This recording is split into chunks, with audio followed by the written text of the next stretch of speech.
I went the Rape of Britain, which is what I called my documentary series. We have 2 clips from that. Yeah. Can we please play 101, Tommy Robinson, first snippet, sitting down with a survivor in the Rape of Britain. I want to get to this. Oh, some of the men that first started grooming you lived on your street? Yeah, there's 2, well, not even the main ones, because I was groomed by quite a lot, but 2 of them live literally 3 doors away from my mum's. And you was how old at the time? 12. You're 12, how old are they? In their 20s. In their 20s. Let me show you I got raped. Whilst we're on this. And then you confront the accused. We confront the accused. So I spent 12 to 18 months. You know that girl there? Do you know what she's messaged me here? Yeah. Please, Tommy, beg them. I need America. We need safety. She's begging to be able to get asylum in the United States. They're still gunning for her. She can't live with her kids. So, and this is now. I need to get to America. Please. When was this sent? This is today. Send a. This is today. This is today. Please, hands crossed. I really need to speak to you. You know, I've been wanting to go to America for years, and we need help. You're the only person who help us, Tommy. It's only ever been up to you. Wow. Listen, and do you know what? So these girls, do you know what they've done to her? They left her in harm's way and danger purposely. The police did. On that documentary, you see it. They allowed her to be attacked. Allowed the house to be attacked, allowed the mother to get beat up because they don't want her to be a witness. So then they cancel the cases. The girls are too scared. So they purposely do that. So then there's no court cases.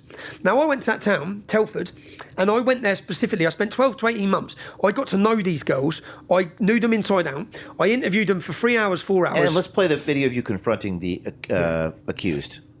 This is 102. Before they'd even pull up, the passenger seat car would be back. All the way back, so they'd say to you, jump in and lie down. Because I remember the one day going past my mum. What, you're laying down in the bed? I'm lying down there saying to me, keep down because your mum's there. Keep down. And my mum's there, yeah. I was in a black Jeep. How old were you at the time then? I didn't have Josh, so 13. When it says Josh, that's her son. She had him at 14. There was a one man in the car, yeah. Who's that? Wadge. Wadge? Yeah. Did he rape you that night? Yeah. Hi there. You accused in front I've of come to do the boiler service. Yeah, Are you aware of please. it? Yeah, I am. Yeah. So what's your name? It's Wadge. Wadge. Okay. W-A-J, Wadge. Haybridge Gas. Can I just take a quick look at any of the gas appliances? Yeah, actually, I wanted you... Oh, sorry, let me just shut that.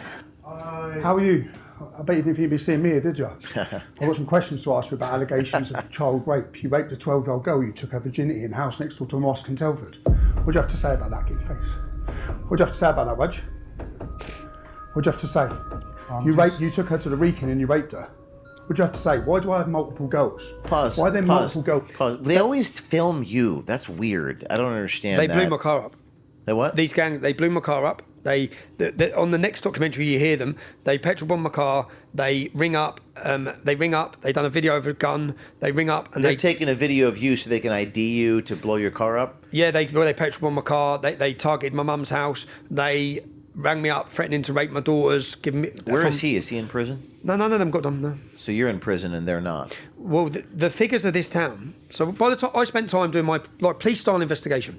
Now the police investigation in this town identified 200 men that had been raping. Yeah, in Telford. Telford has a 1.7% Muslim population. So 1,000 victims were identified by the police. 5 are dead. They burned little girl alive, burned the family. They killed. They're murderers as well. Yeah, this is a small town that has a 1.7% Muslim population. So that's why I focused on this town, because I thought I'll find out everything. I'll know every one of them. By the end of this investigation, I knew every one of their names. I knew where they worked. I knew where they lived. We put trackers on their cars. We followed them. We tailed them. We went in their businesses. We were buying food off them without them knowing. And then we confront them.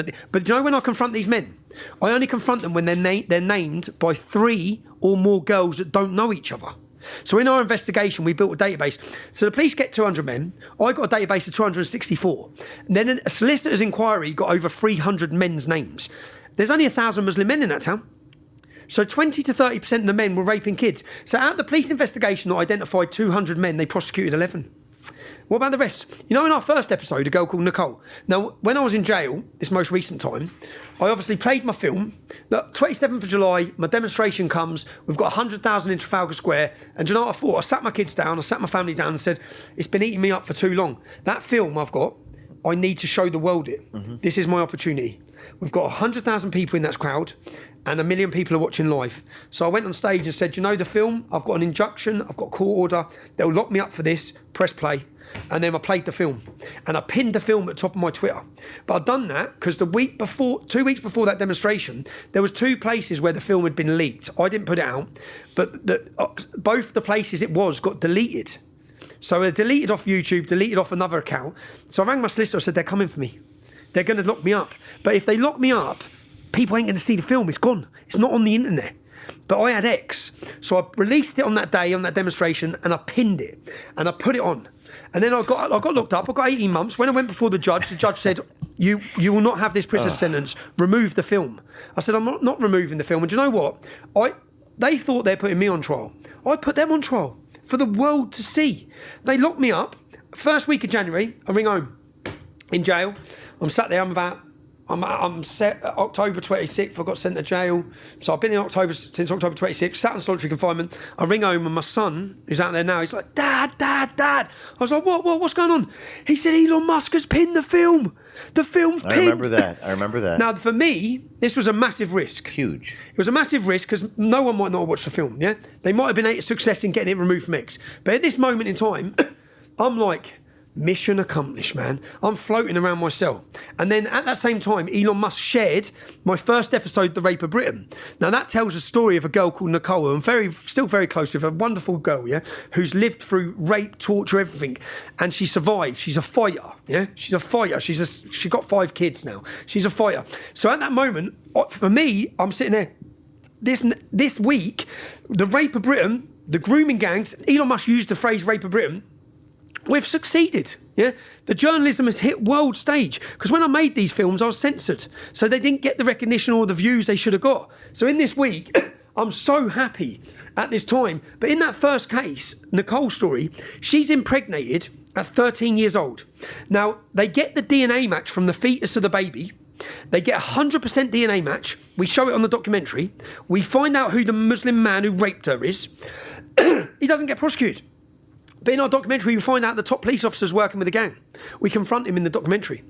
But then what my focus was to do these documentaries in every town and city, but I wasn't expecting 26 fire bombings. They blew all the girls' houses up. When we started doing this film, because they didn't know who I was speaking to, I started releasing little trailers, and I hadn't thought it through, because what the Muslim community done is they just went for anyone they'd raped. So they started blowing up mums' cars, attacking girls, turning up with baseball bats, smashing houses to pieces. You see it all on the documentary. The second documentary we show, the whole town's on fire. No one gets arrested, no one gets prosecuted. But it seems like the winds are changing. I think you said it earlier. The people are waking up. That things are different now than they were 5 years ago. The dam's burst. The dam's burst. You're from Ireland. You said about being Irish, yeah? Grandparents. So yeah. I went to Ireland. But the immigration crisis, see, my mum's Irish. Don't mess with an Irish mum. Don't mess with her kids, yeah? They're fierce, okay? Yes. There's something in the blood in Ireland, yeah? It's something in the Irish blood, the warrior spirit. So when I saw the migration crisis there, Britain, I can only describe it, the rest of Europe, Western Europe, has had, it's like drip, drip, drip, drip, drip. This problem has been dripped in over 40 years. Well, Ireland's never had immigration. The Irish leave to find work, but all of a sudden they're flooding Ireland. So I go to Ireland and think, and I see the mums coming out and protesting. So I think, right, I'm going to go make a documentary. And I made a documentary called Plantation 2, Rise of the Celts. And I went and wore a hidden camera, again, and I approached women in Killarney, in some of the most beautiful cities in Ireland, where all the migrants are now in the hotels. And I go up to a women and I say, what's happened here? How do you feel?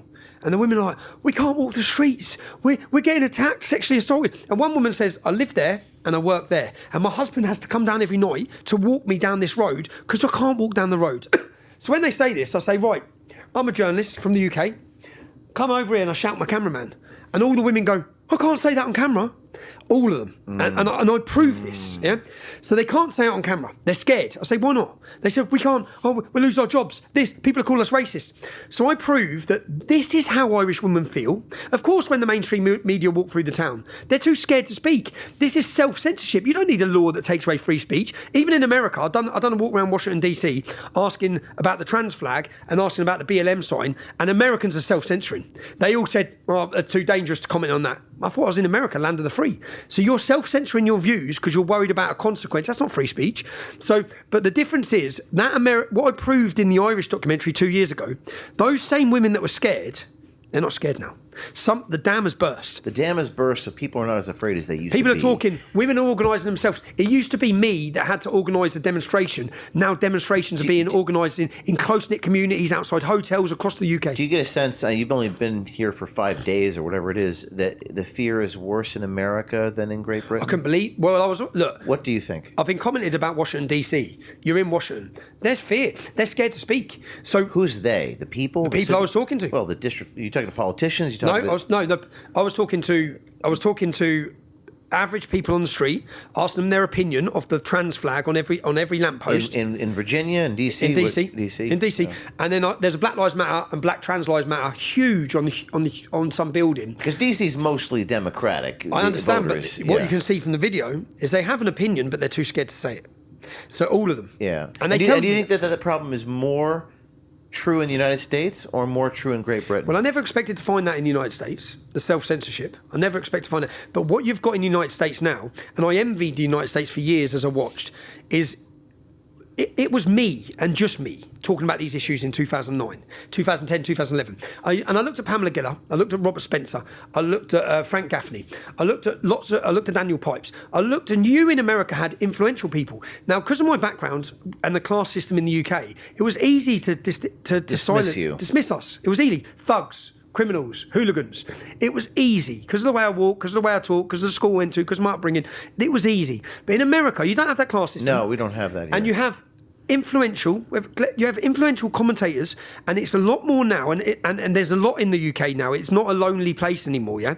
But when I used to look to America, you have just had your congressmen, 42 of them. I met Keith Self, and I interviewed him, yeah? I met Randy Fine, and I interviewed him. So you've had 42 congressmen, and do you know, since the time of Churchill and Gladstone, now Gladstone held the Quran above his head in Parliament and said, there'll never be peace on this earth so long as we have this book. It's a violent and cursed book. Now, since their days, we've had soldiers beheaded, bombings killing 26 children, people massacred, stabbed to death, terrorist attack after terrorist attack.